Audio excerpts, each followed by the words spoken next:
Toy Story dikenal sebagai film keluarga yang hangat, mainan hidup, persahabatan, dan kenangan masa kecil.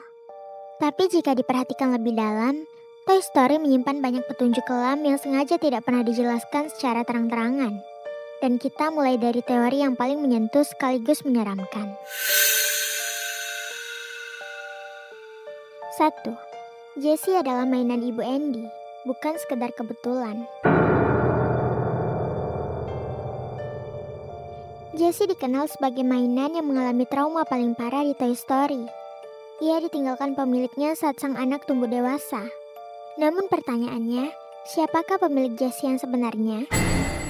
Sebuah teori populer menyebutkan bahwa pemilik Jessie adalah Ibu Andy.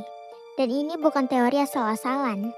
Bukti yang sering dibahas fans adalah topi koboi Andy lebih mirip dengan topi Jessie, bukan Woody.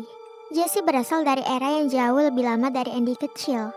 Mobil dalam flashback pemilik Jessie terlihat sangat tua, dan Andy tidak pernah membeli topi koboi itu, seolah itu adalah warisan. Teori ini mengatakan, Ibu Andy pernah memiliki Jessie saat kecil, lalu tumbuh dewasa, melupakan mainannya, dan memberikan topi itu ke Andy sebagai kenangan masa kecilnya. Jika ini benar, maka Jessie bukan sekadar mainan sedih.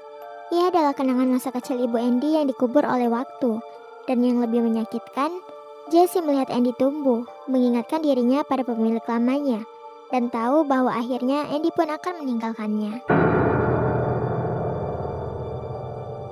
2. Trauma Jessie bukanlah berlebihan, melainkan PTSD.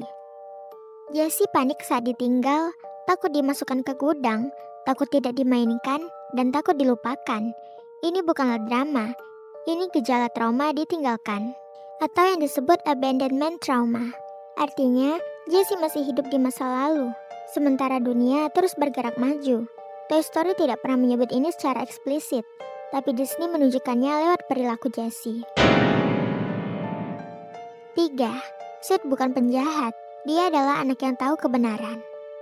Sid melihat mainan bisa bergerak, bisa berpikir, dan bisa hidup, dan alih-alih berpura-pura, Sid menghadapi kenyataan itu secara frontal.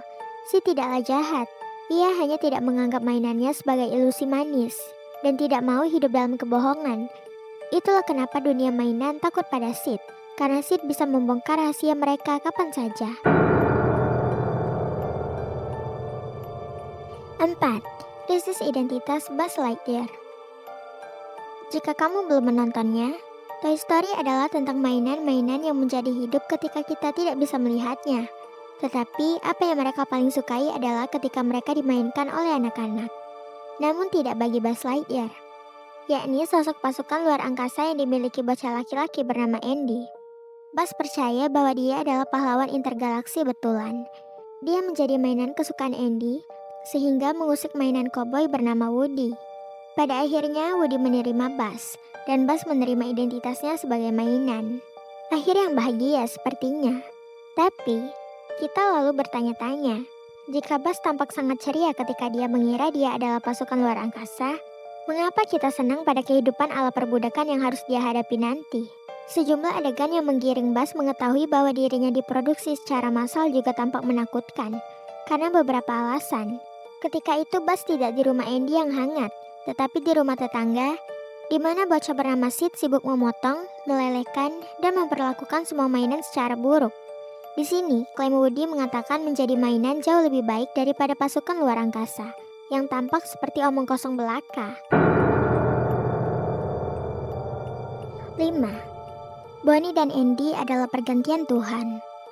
Bagi mainan, manusia adalah dewa sementara. Andy pergi dan Bonnie datang.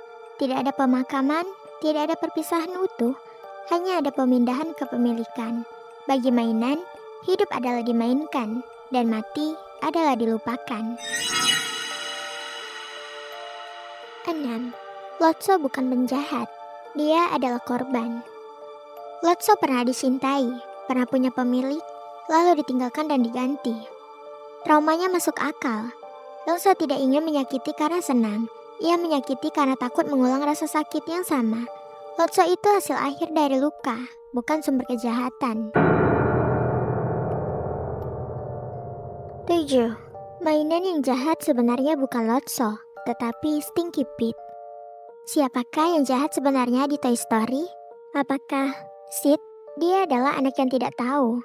Lotso adalah korban yang rusak. Buzz adalah mainan yang mimpinya dihancurkan. Sedangkan Stinky Pete, satu-satunya yang dengan sadar memilih penjara dan memaksa yang lain masuk bersamanya. Toy Story tidak berkata penjahat itu jahat. Toy Story berkata, penjahat yang paling berbahaya adalah yang bilang ini demi kebaikanmu.